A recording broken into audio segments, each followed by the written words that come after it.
Rather than punish the punctual, I thought we might kick it off. Yes. I'd welcome everyone to our second clubs forum in its current form. Thank you for joining us. The process that we'd follow through today is a little different to last time on the basis of the feedback that we got and the need to make this a little more interactive than it was before. So you club folk can pump us for information resources and do all the interactive things that we preach to our members.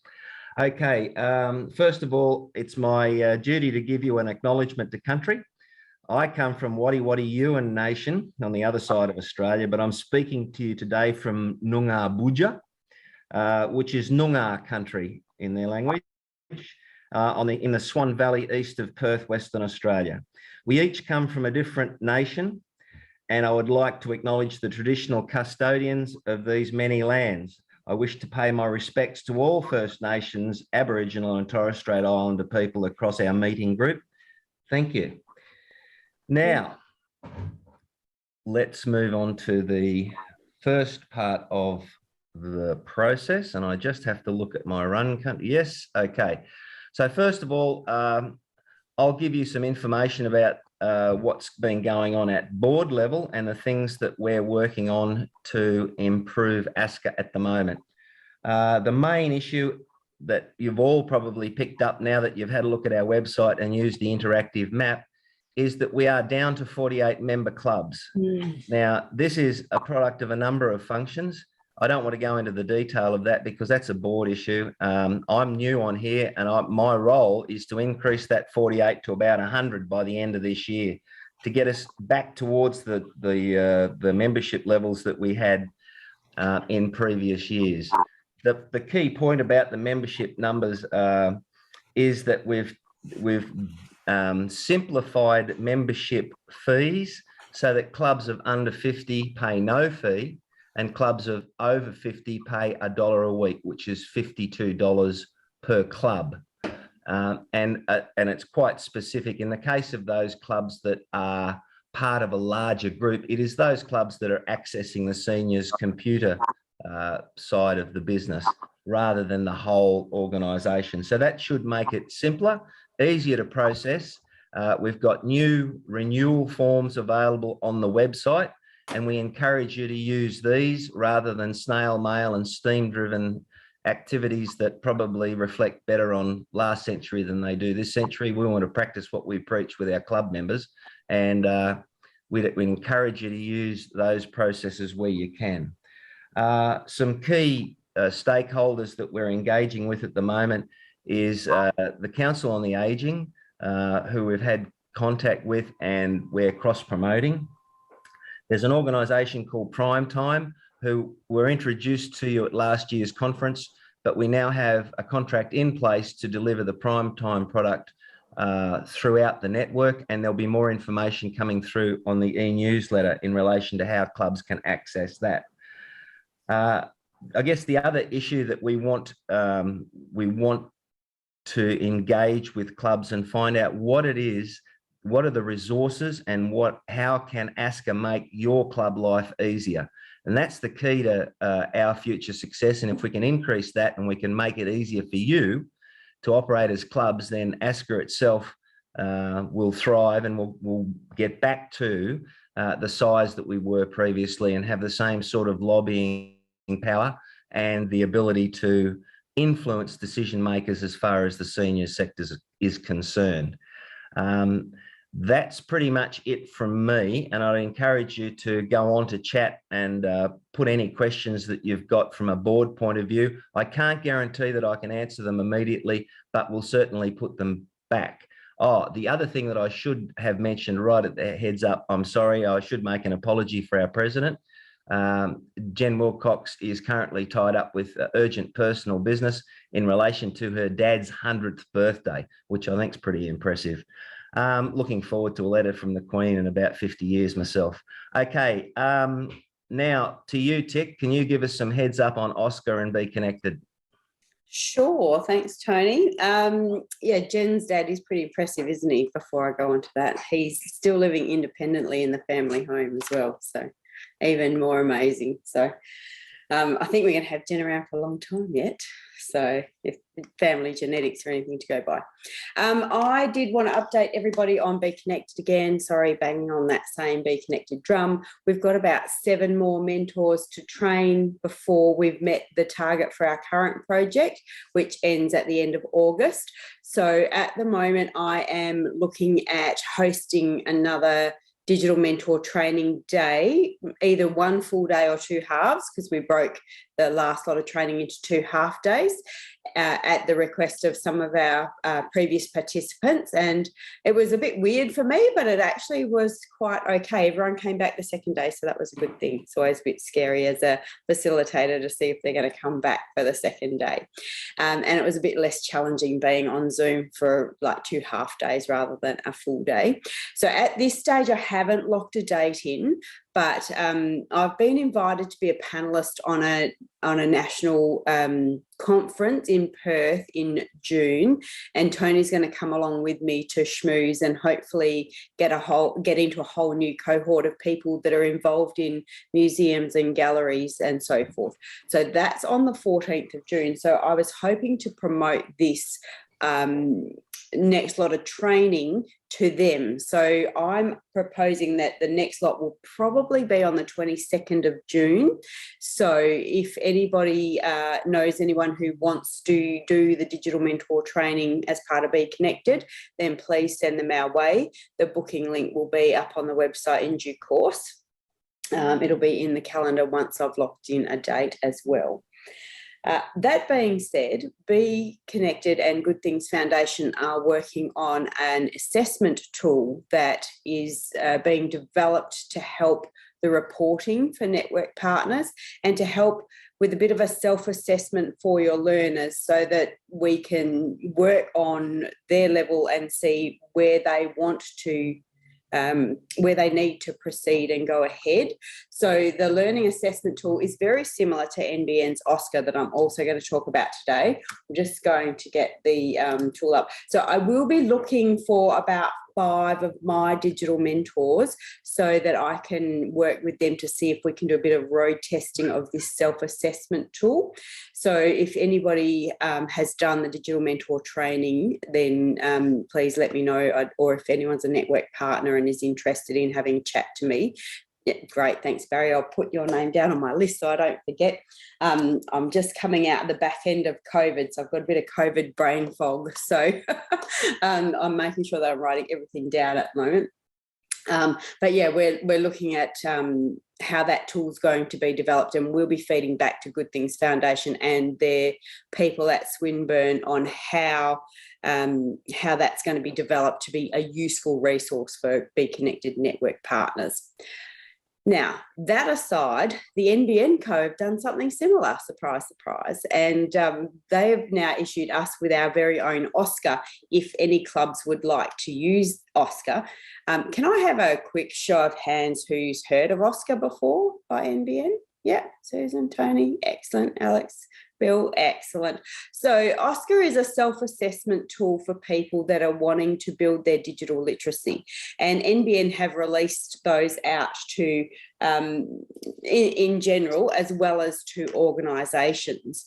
So as a bit of an example, I'll just see if I can find my ASCCA. So I'll just, Alex, have I got screen sharing? No, okay, can I just, sorry. Thanks. Thank you.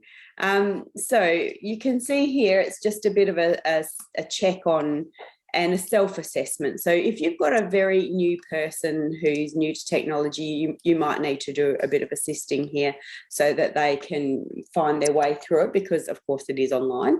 But it basically asks a few questions on how they feel they are with their digital literacy and where they want to be with their digital literacy, and it works out a plan, and it offers resources, etc. at the end of that. So this might be a useful tool for clubs. So if anyone is interested, I'm happy. There is a QR code, if I can just show. So it's an easier one to give out as a QR code. And this one is specifically for ASCCA.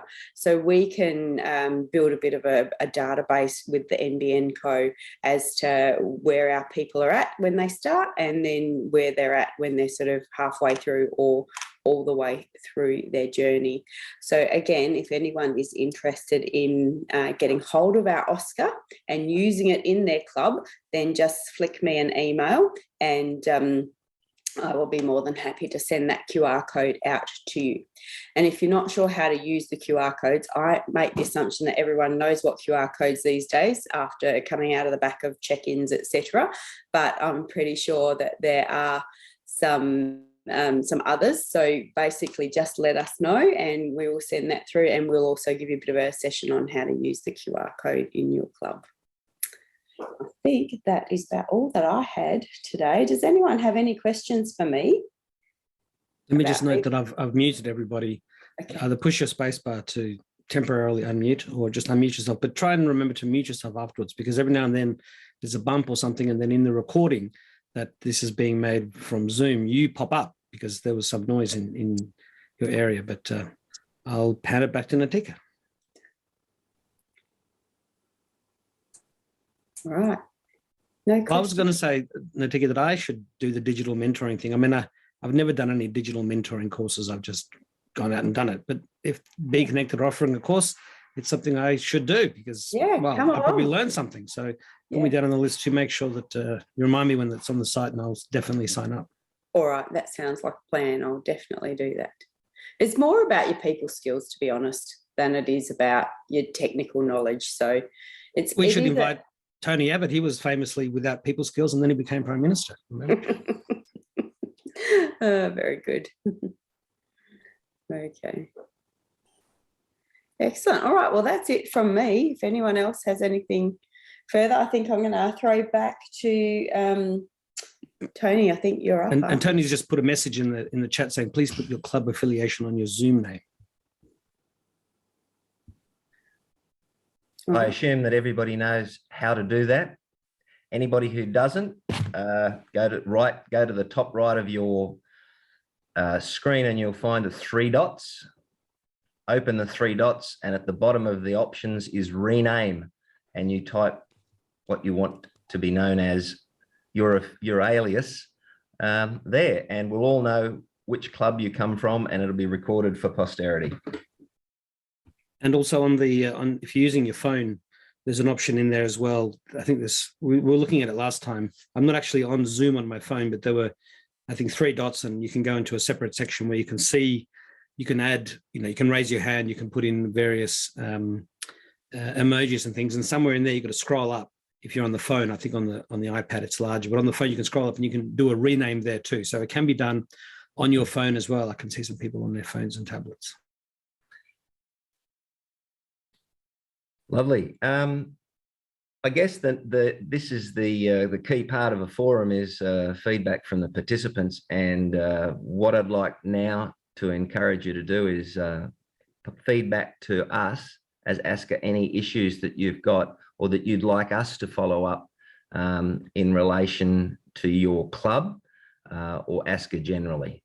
So it's open season. If we could get some feedback, some questions, and we can make it more interactive. We have had been sending out the ASCCA's newsletter to our membership, and I'm hoping that they're clicking on the various links to take you through to various participations of classes or whatever. So it remains to be seen. We don't see what is happening there. I guess you're the only ones that would see that. Yeah, Teek, is there any chance that we can give feedback to the actual club about their membership using the resources that we've got on the site? I can see from the newsletter how many people have clicked on the links, but not necessarily who has clicked on it if it's not on our original mailing list. So I will be able to see that if you're on the mailing list, I'll be able to see that you've clicked on the link, but I won't be able to see if you forwarded it, who has specifically clicked here. I mean, one thing that I would say is that if you think there's something that's really worthwhile that you want to share with your club, then feel free to copy as much of the post from the site into your own newsletter that you want. I mean, the reason why we shrunk it was because otherwise the newsletter was pages and pages and pages if people wanted to print it out or read it. So we tried to just have the first paragraph with the most useful information, and then you could click. But if you think there's something that's really important that you want your club members to know about, then by all means, feel free to pass more of it, or to say, hey guys, don't forget, if you want to read more, it's more than just a paragraph, click the link and off you go. And we'd love more traffic on our website. Yeah, go, Bill. Yeah, our newsletter from Carrington Computer Club for Seniors in Carrington and Camden out of Sydney, our newsletter comes out about a week before the end of the month. Just wondering whether we could get slightly further advanced notifications of things, because if I put my newsletter out a week before the end of the month, all the April stuff or all the May stuff's been and gone. I don't know how practical that question would be, but just an idea. What we're trying to do, Bill, is get everything onto the ASCCA calendar as quickly as possible.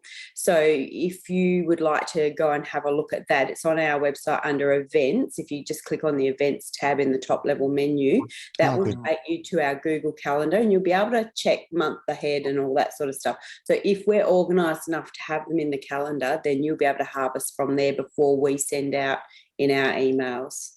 That'd be great. Thank you. Yeah, you're welcome. Roger. No, Isabel was next, and then you, Sandra and Barry. Okay, I've got a few nitpicks, if you don't mind. Sure. First of all, when I wanted to look for the ASCCA comps on the website, I Googled ASCCA competitions, and a lot of headings came up for creative writing. But the journal is first, and there's hardly anything about the journal when you do that. Also, when you go to the ASCCA calendar, the dates for giving in the like the 1st to the 15th in July, that for the journal, that's not there. Then there was something else about the website. Oh yes, the advert for the competitions in the actual guidelines all have creative writing first, photography second, and journal third, as if the journal is supposed to be way down the list. But that's coming up in July, and it takes people quite a while to sort out their journals. So that needs to go right up the top to say, this is the first competition. Just a bit of nitpicking, sorry, but might as well let you know what I found. That's okay. I will try and address those for you in the next couple of days as well. Thanks, Isabel. Barry? Just commenting on the newsletter that Bill raised. Our newsletter goes out around about, early in the month, around about the 1st, 2nd, 3rd, or depending on how quick I get it off the mark. And the ASCCA one comes out usually after that. So I'm not making specific reference to it in my newsletter, but when the ASCCA newsletter comes out, I forward it to our members, and I follow the advice earlier about taking out the unsubscribe part of it, so that they don't unsubscribe me if they choose to do that. Cool. Thanks for the heads up, Barry. Excellent. Any more great questions, please? Yes, Neville.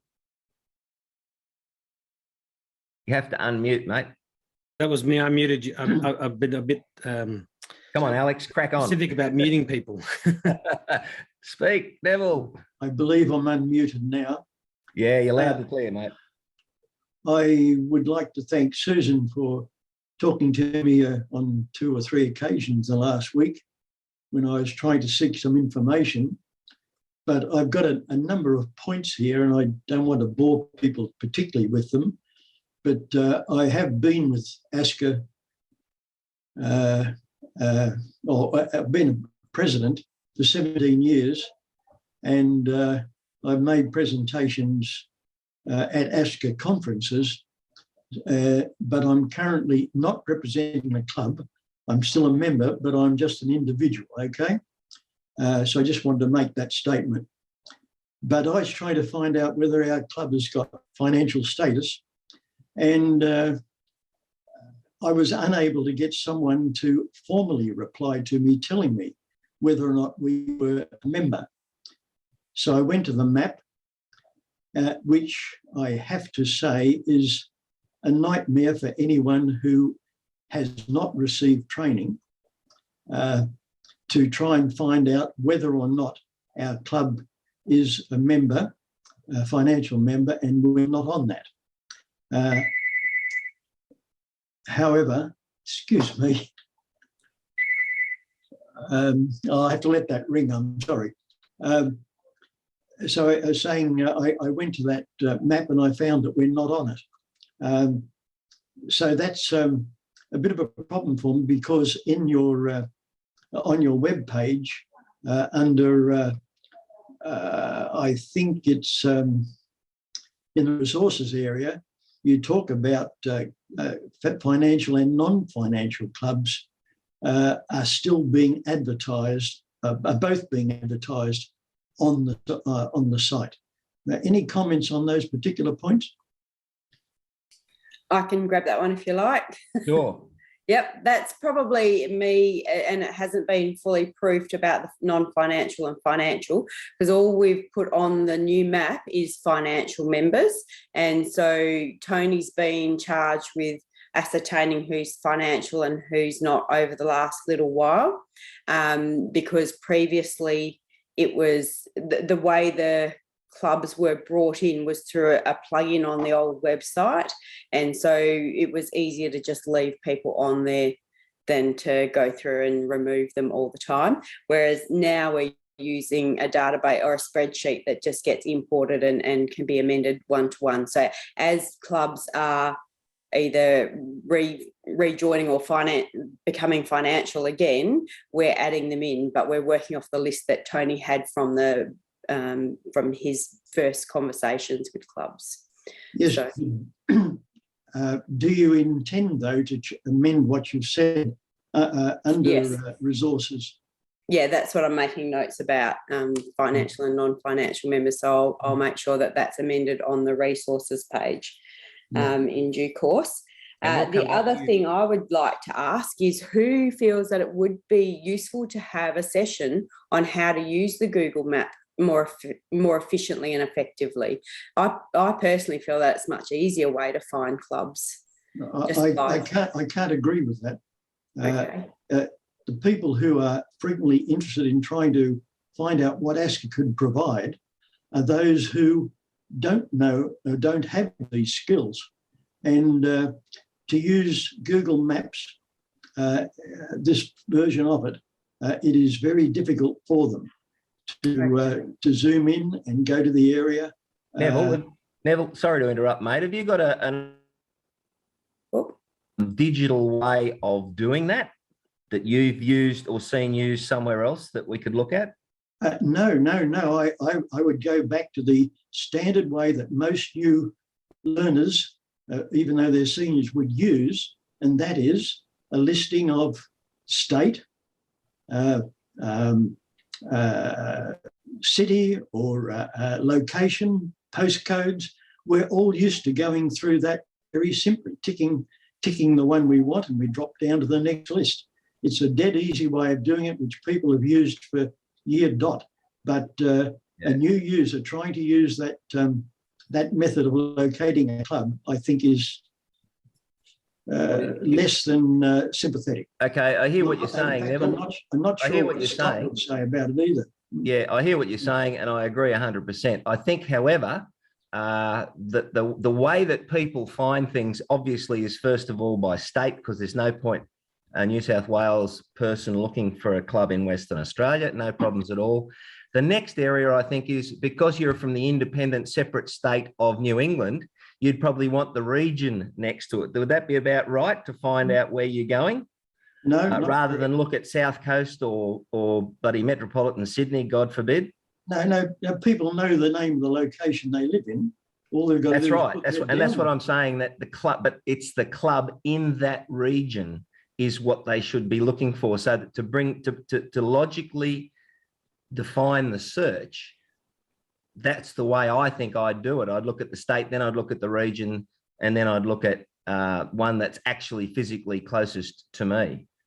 Nothing wrong with that, but I'm still suggesting that by the time you get to seniors age, you do have the skills to look between lists to find your location. And it's a point of view.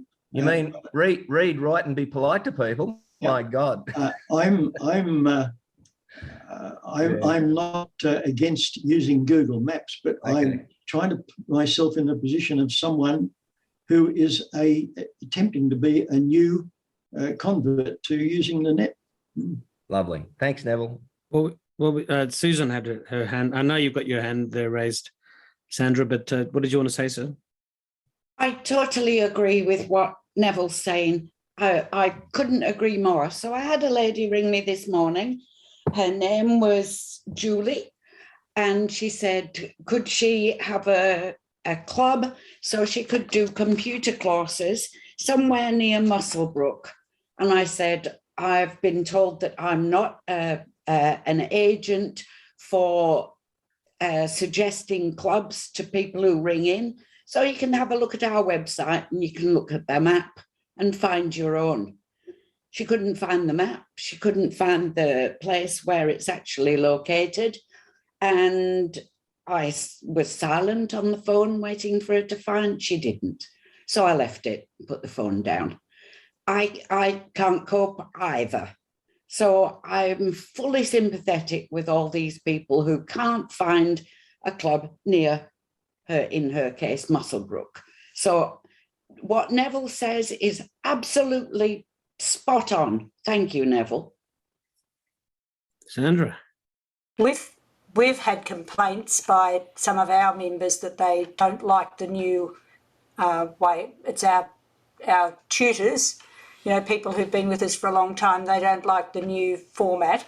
But I jollied them along and said, well, you'd use that type of thing on your phone and it's a matter of getting used to it. But they were of the same opinion as Susan, that if someone new comes along, they don't have the skills. You know, if they're just looking for a computer club, they just don't have the skills to do that. If the system can be automated, maybe we can have the two methods running side by side.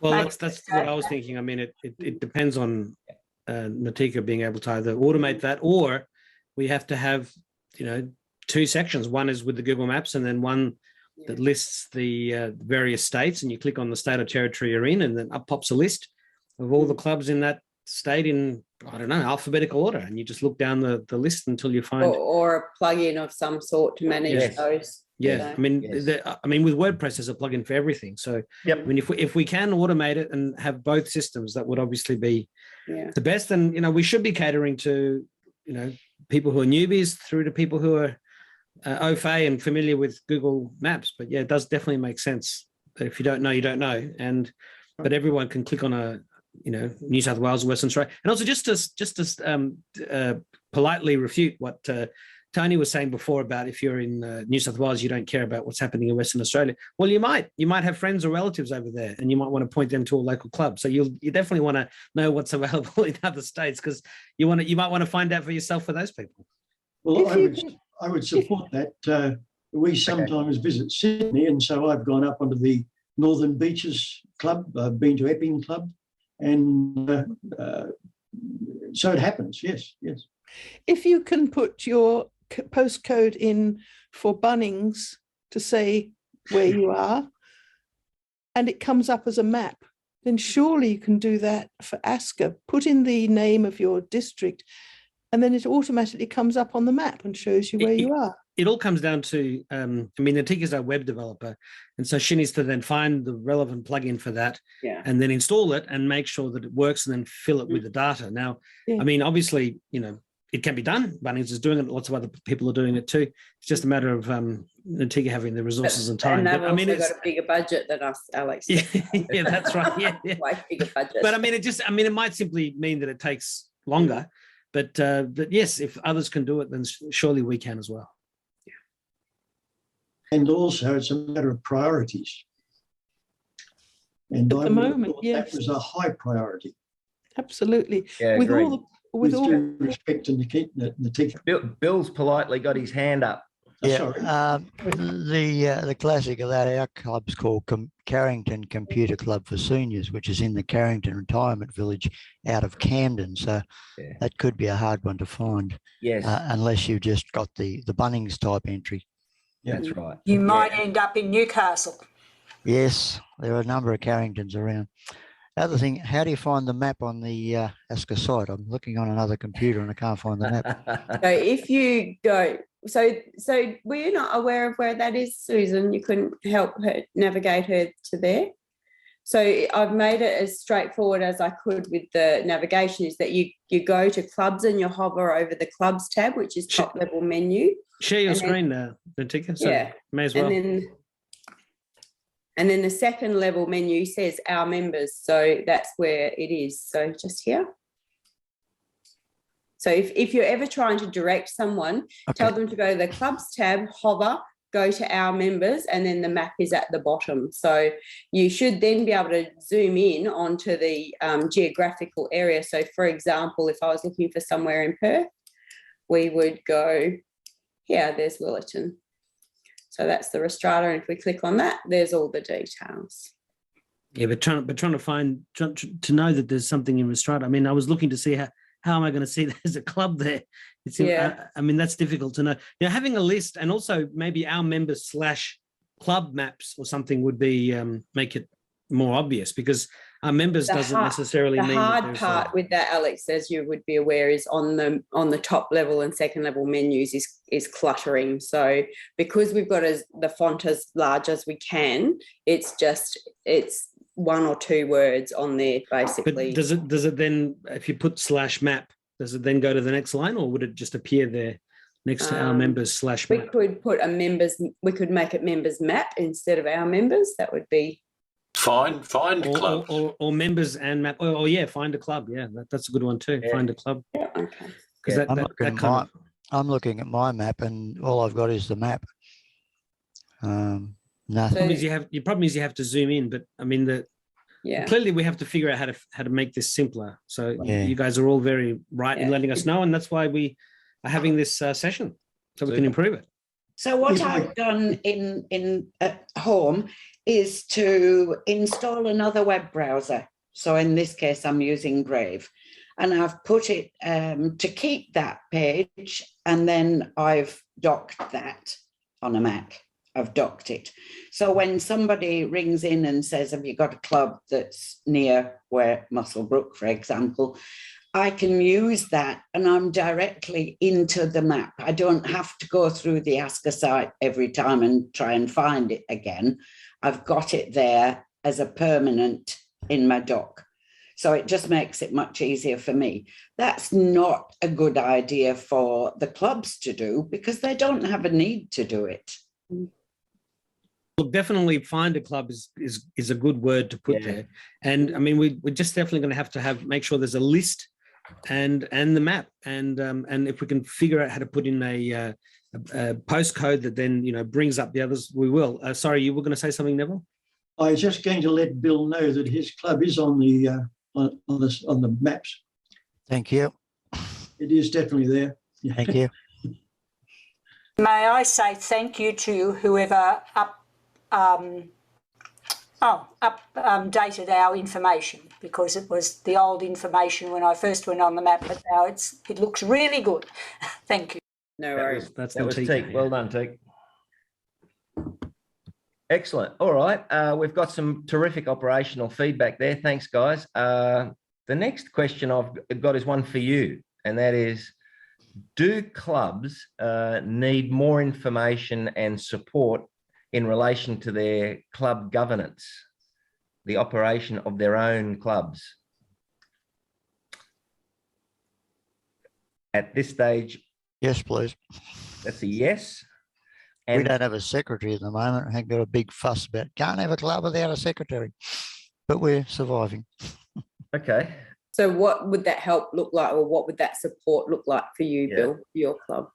At this stage, I'm not sure, because we've got some people want to shut the club down and some people want to start a technology group. And the complicated part about it is, of course, the financial thing of shutting it down. Where does the money go? We've got a constitution and everything, but it's just a total dog's breakfast at the moment. I mean, presumably the computer club could just become a technology club. I know that for the Sydney PC user group, when I was president, I had it renamed the Sydney PC and Technology User Group, partly because I'd switched to a Mac, and so I wasn't using a PC anymore, and because we were having a lot of presentations on various aspects of technology that were definitely not, PC centric. There were smart homes and smart speakers and smart watches and phones and tablets, and it wasn't specifically to do with PCs the way that would have been that was very popular in the 80s. So I mean, if you've got members that want to start up a technology group, well, it just makes sense to for your existing club to be that club. And I mean, I would definitely not want to see more clubs close down. We should be trying to open more clubs. And one of the things that ASCCA is doing is looking at working with the various clubs, New South Wales, but also with, seniors retirement villages like the one that you're in, to foster these kind of technology groups, because it's more important than ever that people are really comfortable and familiar with technology. That's where we're at, but we've got people jumping up and down and saying you can't change the constitution and shut it down and restart something. Well, some of us know that you can, but yeah. some Well, are saying you just have to can't. remind them, like you were saying, that it's a financial quagmire to do all that. It's just easier to go with what you already got. Sorry, you were going to say something there, Barry? Yes, we went through this procedure, Bill, where we were looking at it more from a financial point of view. This is going back several years now, pre-COVID, and so the process started back then. We got on to trying to think of Pro bono.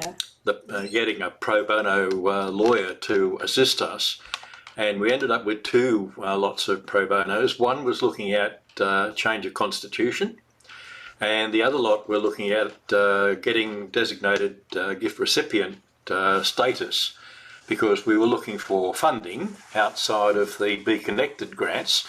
And this is back in the day when we were in our own clubroom and paying a rent.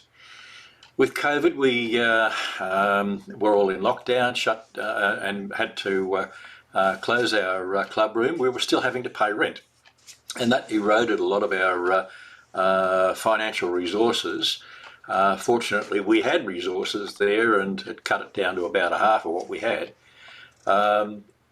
The Australian Tax Office changed the rules in 2021, and our application for designated gift recipient ultimately failed because we couldn't meet the guidelines as they had reset them. We did achieve charity status, which gives us certain dispensation as far as income tax and fringe benefits and all that sort of stuff. But that really didn't impact us in any greater fashion. But by missing out on the designated gift recipient, we were not able to attract people with deep pockets that would maybe give us money and be able to claim a tax benefit. So we sort of stymied there. We were told that we could go through and repurpose ourselves, rename ourselves, take out the seniors factor of us, and target ourselves at a broader market.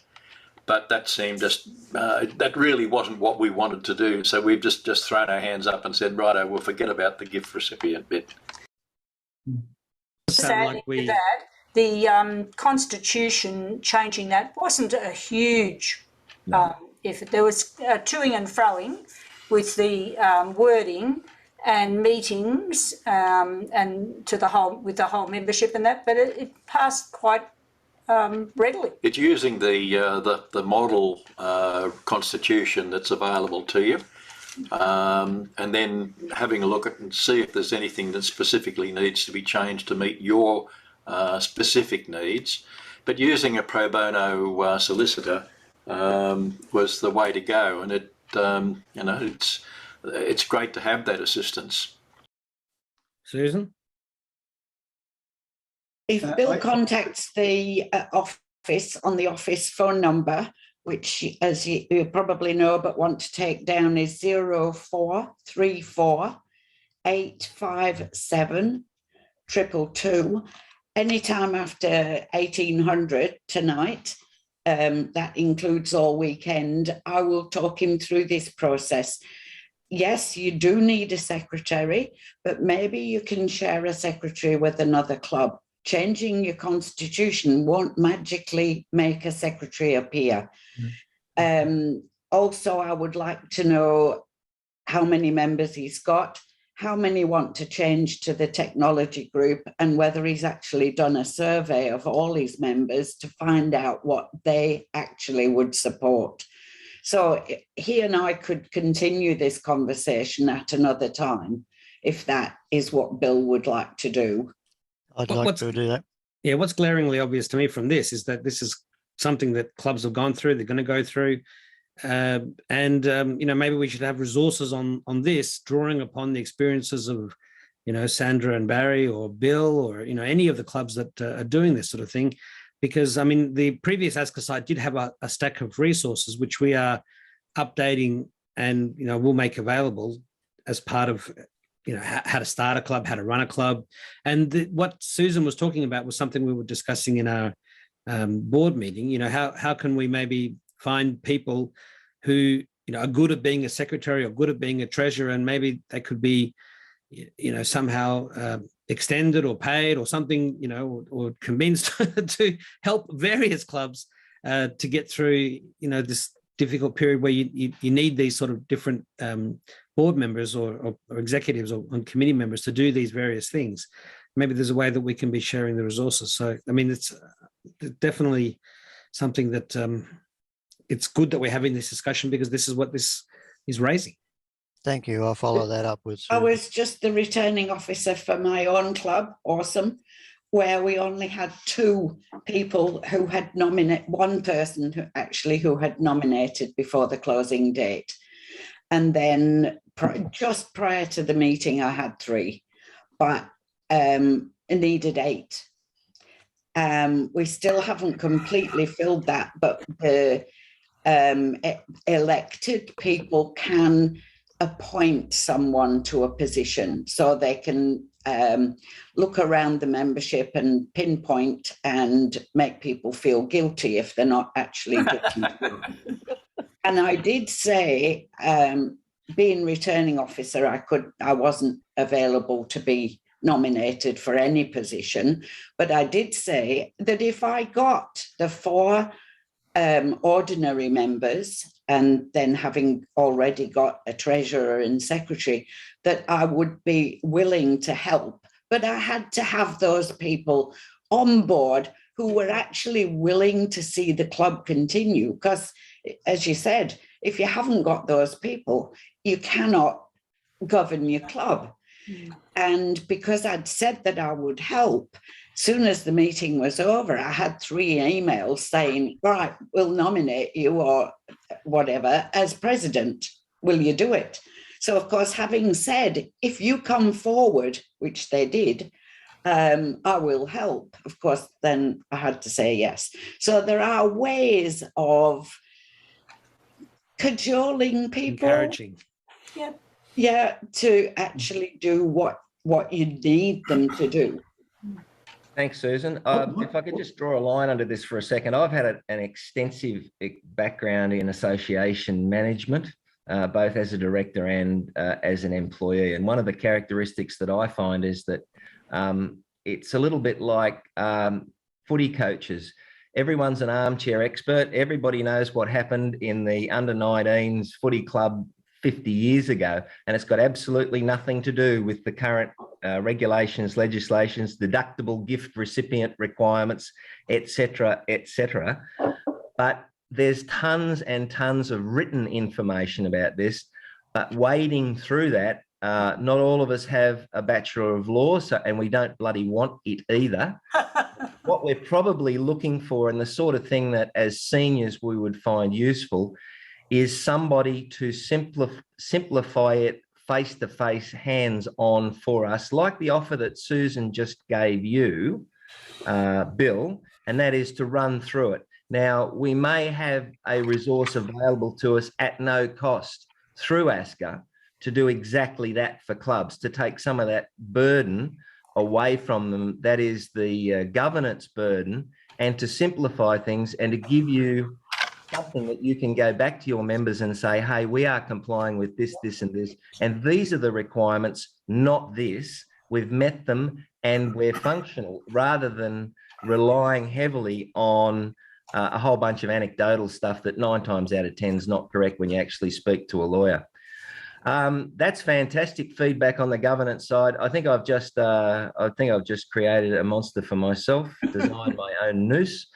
So I'll be busy on that this month. But what I think we'll do is I'll provide information on that to the e-news, give you information about where we're traveling on that, and a contact person that you can come to, and you're probably looking at him right now, to give you a resource like that. And when I mean resource, I don't mean a piece of paper or a digital screen. I mean a human being that can digitally mentor you through the governance process. And I think we have got the opportunity to get those people on deck. And this is one of the things that ASCCA as an organisation can tap the big legal organisations around town for their interns and say, here's something bloody useful. Go and have a talk to these old people and find out what really needs to be done. And, you know, they could end up like Robert De Niro and educate some of these people. So anyway, it's a win-win situation. Yeah, Isabel? Well, somebody, I think Bill was just mentioning, or Susan was mentioning to Bill, that maybe if they haven't got a secretary, they could buddy up with another club. But yes. Could you have an Australian secretary that does it for a number of clubs?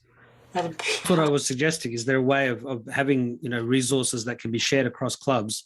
And I mean, also, I mean, you know, Tony was just talking about being this human resource. I mean, if there's a way of recording Tony speaking to another person or giving a generic presentation that people can sort of slot their club into, it would be good to be able to have Tony on demand, as it were, so he doesn't have to be talking to every single person, but also then being available. There is an organization called Communitea, which we are talking to see what resources that we can have available, not just to ASCCA, but to other clubs. But I mean, they, you know, it's like that pro bono lawyers. It's like, you know, finding these resources that can be put to use for us and the other clubs. And that's part of what we want to foster and grow, because again, we want clubs to grow, and the easier we can make it for clubs to have, you know, a secretary or a treasurer or something like that that can be shared amongst other people is a good thing. That's fantastic. What I'd like to do now, Neville, if you've got any other questions, can you whack them on the chat, because I don't want to miss out on Alex's tech update. Let's just quickly hear from Neville and then Barry anyway. Come on. Yeah, sure, go. Okay. What I'd like to say, the reason we went down this path is a question about resources from ASCCA to in setting up clubs and things like that. In reviewing the website, I find that we've spent a lot of time and effort, or a lot of time effort's been spent, say, in about us, where we've got lots of profiles of people and what they do and where they've been. But when we get to the resources section, we find that things like development kits, videos, training manuals, and those things, there's nothing there. There's no links to them. But I do know that ASCCA had those, in quotes, the old days. So what's happened to them? Because we set up clubs using that information, and it was perfectly useful, perfectly valid. But I must say, on that area, I do like the self-help area, where those links are excellent. Yeah. I'll let Natika explain, but Natika's done an amazing job in creating the new site. And a lot of that information, we wanted to make sure it was still up to date, and it's just in the process of being put back. At the moment, the site's being done by one person, which is Natika. But look, Natika, I shouldn't speak for you. Go for it. That's fine, Alex. So the club resources that you're talking about for setting up a club and managing a club are under review, and they're on Jen's desk, and she is busier than the proverbial at the moment with a whole bunch of things. So it is on her desk. She is aware. We are focusing on those as a matter of priority. And your question about all of the other resources that we've had, we have got them on our SharePoint and on our OneDrive still, but they haven't been uploaded because of space on the new website, and we're being prudent there. The thought pattern was that many of the manuals that have been created by ASCCA over the years have been superseded by other newer versions, etc., etc. So we don't have the resources to review all of those. But if anyone does want anything, send an email through with a request for what you would like. We can maybe put a put a list of what's in the background and available if people wanted those. But yeah, that was the discussion, was that the things that we are going to put up are under review. The other things that were there are probably so far out of date, like Windows 7, etc., etc. So we weren't going to be putting those back on there, and that there were lots of other things available, like in the self-help section, for free by a whole bunch of other organisations. So that's why we've sort of focused on that. Yes, Gary. Just as a quick bit there about the lawyers, the pro bono lawyers, they're called Justice Connect, and I put the link to them on the chat, so you can pull that up and have a look. They are Australia-wide. They're a not-for-profit group of lawyers, and what they'll do, if you contact them with your problem, they will then attempt to find a firm of lawyers that will undertake the job to help you. And they will talk to you. I've been sitting in the car somewhere, and I've had an hour-long back and forth interview with one of them. That was back when I was president, and they will actually speak to you. And they also had a Zoom session or a Teams session with us too. That sounds like something we should definitely have on our resources page. Absolutely. Which, yeah. Yes. Would they be open to that, going out? I'm pretty sure they would be. Okay, good. Just as an aside, Justice Connect were brilliant a few years ago when we had trouble with a member who was trying to sue us, and they were excellent in sorting out that problem for us and helping us through and telling us where we stood legally and stuff like that. So it's not just how to govern your club. It's, if you have any issues with members or other things with the club, they'll talk it through. If they can't help you, they'll let you know. Don't worry. Excellent. All righty. Thanks for that feedback. That's fantastic. That's exactly what we wanted to get out of this club's forum. Thank you very much. Really appreciate it. And I'll fire back a summary of the sorts of things that we're looking at and some feedback to those people who participated. Thanks. Alex. Okay, well, I'm going to try and keep this short and sweet, but let's keep going now. One of the things that if you've got Windows 10 or 11, there's 75 flaws and 3 0 days that have been patched on Patch Tuesday, last Tuesday. The thing with Windows is that you've got to make sure that you are clicking check for updates more than once, because Windows, it'll tell you, no, there's no updates. And then you'll click it again, and then suddenly there's a whole stack. And then it'll download those and install them, and then you'll click check for updates, and there's more of them. So, these one of the vulnerabilities is being actively exploited, and a 0 day means that there is otherwise no patch or fix for it. So you've got to get these updates as soon as you can. If you're a Windows user, please let your clubs know and your people know. And, I was talking on ABC Hobart, and somebody texted in saying, oh, I've checked and it doesn't say it's there. And I said, check again. If you have to restart the computer, it's important to do that. Now, let me go into sharing my screen again. So that is just news from this week. Looks as though the iPhone 15 in 2023 is going to come with a USB-C port. Apple might also decide that it wants to have a portless iPhone. There'll be no ports at all. We're yet to see, but they're being forced to do that by the European Union. It's both good and bad. I mean, I still see devices out there that come with the micro USB, which has to be put in a certain way. I actually make a point that if I'm ever buying a micro USB cable, that I buy one that is reversible. Let me show you what that looks like. But that basically then works like a Lightning or a USB-C.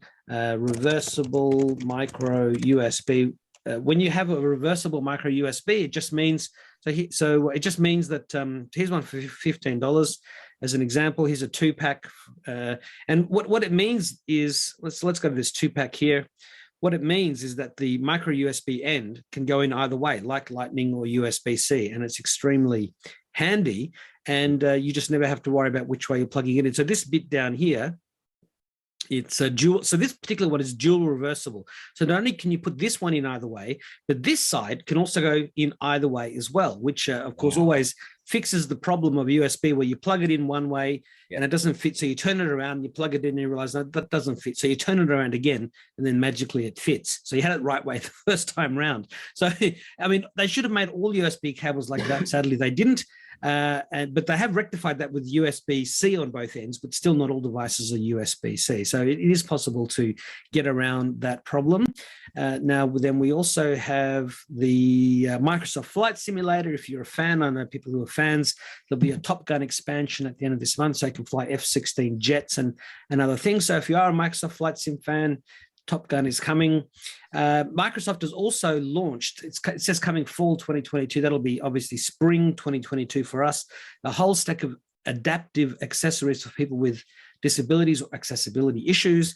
You can see here somebody's got a stump because they have a amputation. And this here, if I scroll down, there's a video that I haven't got time to play, but you can have a versatile standalone mouse. This mouse, you can have a bunch of different attachments that are 3D printed that can clip onto the back to make it easier to fit your hand or to accommodate whatever accessibility issue you have. There are various different devices and joysticks and buttons and ways of 3D printing things. So if you know people who do have accessibility issues, Microsoft has got a whole stack, and they did this with their 12th annual Accessibility Summit. And you can find out more about this online. Also, Apple has discontinued the iPod. But the iPod, and so already the 256 gig version of these iPod Touch units has sold out in the US Apple Store. But of course, every iPhone is an iPod, every iPad is an iPod, every Apple Watch is an iPod. And in fact, the iPad mini, I mean, why would you want a device with a 4-inch screen, the same as the iPhone 5 or 5S, with a 5 or 6-year-old chip, just so you can play music? I mean, if you want that, there's plenty of older, you can buy secondhand, iPhones from Kogan, refurbished, or Dick Smith, or anywhere, and any device will do. So Apple is killing the iPod Touch, but really it was replaced a long time ago with the iPad mini and any other Apple device. And the last thing I wanted to show you, this goes for 12 minutes. Now, I definitely recommend that you go to io.google, and there's a 2-hour keynote. And you might think 2 hours, have I got time for that? Well, yes, you've got time. You've got time to watch movies that you thought were rubbish and time to watch TV shows that you thought were rubbish. Here is something that is like a sci-fi show where it's all going to become science fact very soon, if not already. And what I'm going to do is show you the 12-minute officially cut down version by Google. There's a bunch of other versions on the internet from The Verge and Engadget and other places where they have chosen what they think are the most important 10 minutes or 20 minutes or 9 minutes. But Google's own one is good. I was watching it last night. But if you get a chance, sit down and watch this full 2-hour one. There's a developer keynote as well. And don't forget, next month, around this time, there'll be the Worldwide Developer Conference for Apple as well. Microsoft and Facebook and others have these. Samsung has them. And they're really great to see what's coming in the next version of the operating system or the next version of the hardware. So let's have a look at this 12-minute video from Google, and then after that we'll call this club forum over. Just make sure that I've told it to share audio. 1 sec. 1 second. Yes, I have. Okay.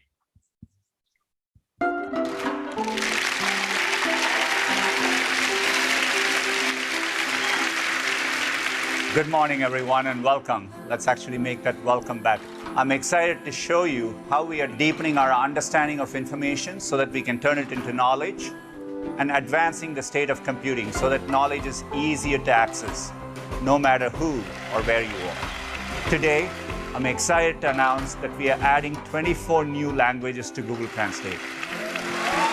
This includes the first indigenous language of the Americas, and together these languages are spoken by more than 300 million people. Using advances in 3D mapping and machine learning, we are fusing billions of aerial and street-level images to create a new high-fidelity representation of a place. We are using computer vision to detect buildings at scale from satellite images. As a result, we've increased the number of buildings on Google Maps in Africa by 5 times. At Google, whenever I get a long document or email, I look for a TLDR at the top. TLDR is short for too long, didn't read.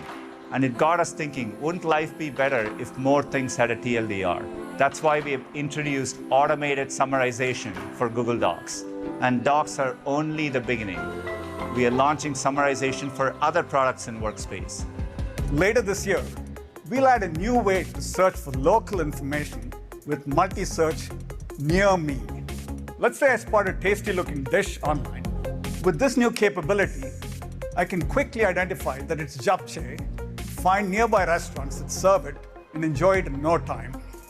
With an advancement we're calling scene exploration, you'll be able to use multi-search to pan your camera and ask a question and instantly glean insights about multiple objects in a wider scene. Today, we're excited to share how we're starting to use the Monk skin tone scale to build more inclusive products across Google. We've started using the Monk scale to help improve how we understand and represent skin tone in products like photos and search. Even as technology grows increasingly complex, we keep more people safe online than anyone else in the world.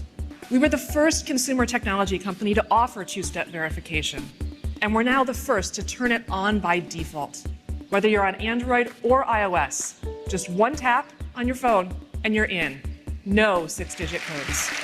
We're constantly monitoring the security of your Google account to give you peace of mind. We're now adding a safety status on your profile picture. So if anything needs your attention, we'll let you know and then guide you through simple steps to ensure your account is secure. We've engineered a new technical approach we call protected computing. At its core, protected computing is a growing toolkit of technologies that transforms how, when, and where data is processed to technically ensure the privacy and safety of your data. Soon, if you find search results that contain your contact details, such as your phone number, home address, or email address that you want taken down, you can easily request their removal from Google search. The journey we've been on with computing is an exciting one. I've always thought computers should be adapting to people, not the other way around. So we continue to push ourselves to make progress here. To share more about how we are making computing more natural and intuitive with the Google Assistant, here's Sissy.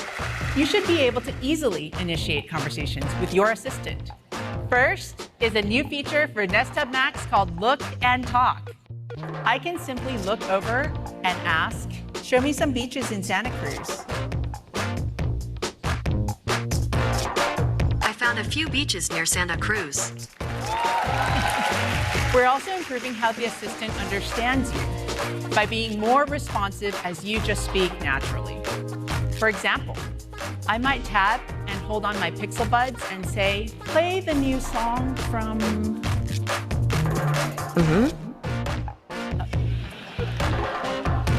Florence and the something? Got it. Playing Free from Florence and the Machine on Spotify. Today, we are excited to announce Lambda 2, our most advanced conversational AI yet. We are at the beginning of a journey to make models like these useful to people, and we feel a deep responsibility to get it right. That's why we have made AI Test Kitchen. It's a new way to explore AI features with a broader audience. This demo tests if the model can take a creative idea you give it and generate imaginative and relevant descriptions. And this will be the first ever live demo of Lambda from stage. I'm going to tap Start, and this is a project I've been thinking a lot about lately. Plant a vegetable garden. I'll send this off to Lambda, and there it is. On the fly, it's come up with these different steps and broken it down into this list of subtasks.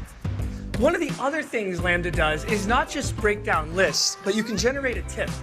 So here, when I tap Generate a Tip, oh, it's Never seen this one before, actually. It's telling me if I have a small yard or patio. It gives me different vegetables I might be able to grow. You can see all the different pathways that land is helping me think through and giving me tips along the way. As you just saw, Lambda 2 has incredible conversational capabilities. To explore other aspects of natural language processing and AI, we recently announced a new model. It's called Pathways Language Model, or PaLM for short. It's our largest model to date and trained on 540 billion parameters. And when we combine that scale with a new technique called chain of thought prompting, the results are promising. Chain of thought prompting allows us to describe multi-step problems as a series of intermediate steps.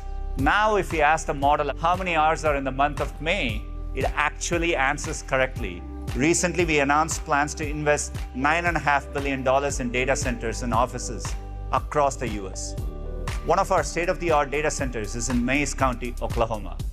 I'm excited to announce that there we are launching the world's largest publicly available machine learning hub for all our Google Cloud customers. We hope this will fuel innovation across many fields, from medicine to logistics, sustainability, and more. And speaking of sustainability, this hub is already operating at 90% carbon-free energy. This is helping us make progress on our goal to become the first major company to operate all our data centers and campuses globally on 24/7 carbon-free energy by 2030. Android 13 builds on our Material U design language, so your phone has even more ways to adapt to your style. Of course, Android 13 comes jam-packed with dozens of new security and privacy features. When you send a message from your phone to someone else's, you want to be sure it's private and secure. That's why we've worked with carriers and device makers all over the world to upgrade SMS text messaging to a new standard called RCS, which can enable important privacy protections like end-to-end encryption. Today, we're excited to introduce the new Google Wallet. It's a digital wallet for Android that gives you fast, secure access to your everyday essentials.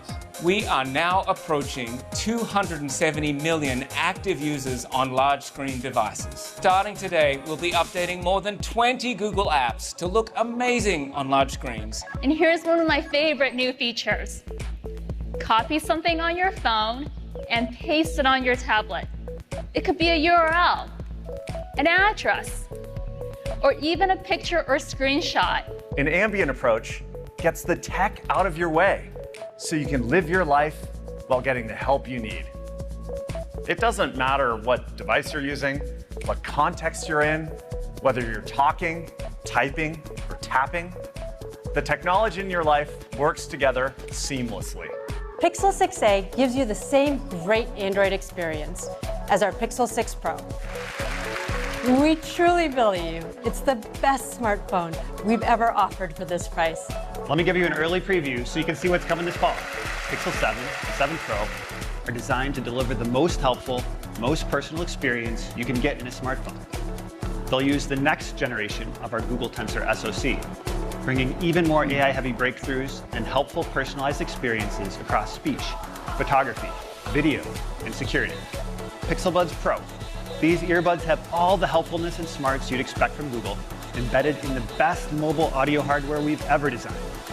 And they're the first Pixel Buds with active noise cancellation. The new Google Pixel Watch. It's the first watch built inside and out by Google. And it's coming this fall with our new Pixel 7.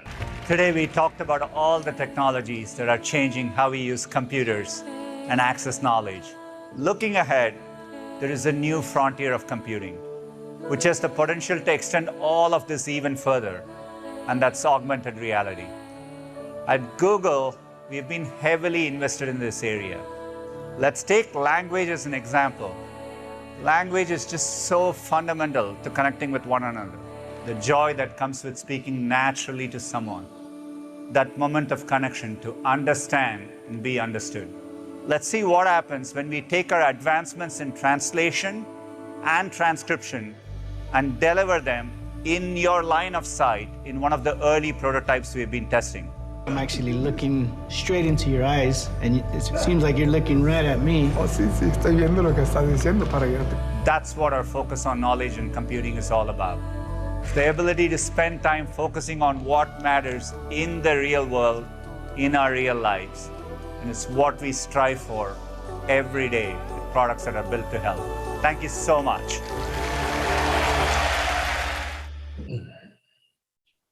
So I just wanted to say it's great to see that Google is finally making tablet apps about 11 years after Apple introduced an iPad and made every tablet app look fantastic and take advantage of the full screen size. A lot of the tablet apps over the years, I mean, Google even gave up on tablets. They were just stretched out phone apps, which looked terrible. And that's one of the reasons why probably Google gave up that. I'm glad to see Google making its own watch. You can see it's an edge-to-edge round watch, whereas the Apple is a square one. Square, in theory, is still better because text doesn't get cut off on the sides when you're scrolling through text, which, can be an important thing.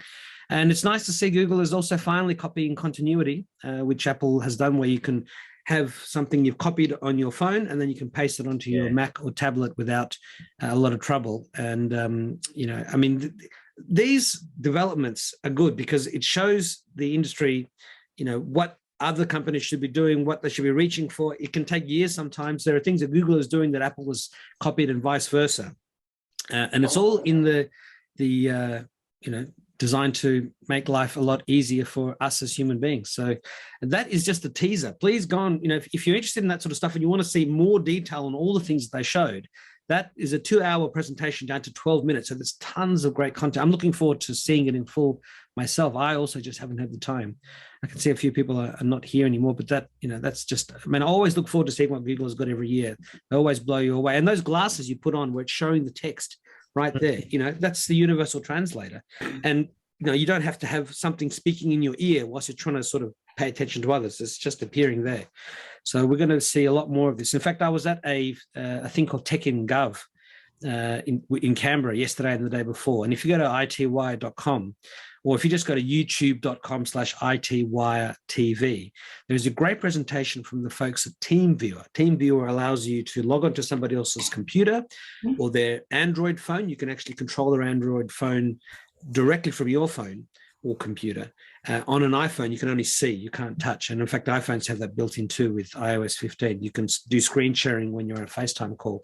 But TeamViewer showcased some of these visors you put on, a Google Glass, but also there's a headset designed for industrial use, being used by people in warehouses, being used by mechanics, being used by people who have to, maintain certain things. And they're getting information right in their field of view of things they should check before they start off on this journey with this huge truck full of stuff. They get feedback on what parts to put into where inside of a repair job that they're doing. They get feedback on where they should find items in a warehouse. They should pick off the shelves and which is the correct box to put it into. And they showed some demos that you've got to see. It's only a 17-minute presentation, but they showed some demos of people who had to swivel in their chairs to look at either a computer or to look at paper information. And the amount of time that was saved by having that information directly in your line of sight without blocking the rest of everything you're seeing, there were huge jumps in efficiency and time saving. And that's going to mean your car gets repaired faster when you take it in for servicing. It's going to mean your items are going to get pick and packed faster when you're doing an online shopping delivery, and you'll be precise. There's so many benefits to having this. And this is the decade. It's now available for industrial users, but by the end of the decade, and probably by the middle of this decade, Apple will launch its glasses, Google and others are launching, Facebook, everyone's working on these glasses, and they'll be as common as the glasses you see on people's faces and as common as the smartphones we all have today, where we have this, but we have to look at something else. Imagine if it was in your field of sight. How that's going to affect kids paying attention in class or when you're driving down the street, we're going to have to find out. But we've coped with every other advancement. The Luddites thought that the machines that were doing the looms for the sowing and things would damage the world, and yet the world is better than it's ever been. With all the craziness going on in the world, we're still living at the moment in the best of all worlds we've ever lived in. So there's hope for the future still. So look, that is the end of my presentation, and I hope you enjoyed it. Alex, can you put the link to that 2-hour Google thing in the chat, please? Sure, I can, but it's just io.google. io.google. That takes you straight to the, it looks like I've sent it to Theo Weiss, which I didn't mean. Let me just see if I can I've typed in a question, and how do I get it to register on the chat?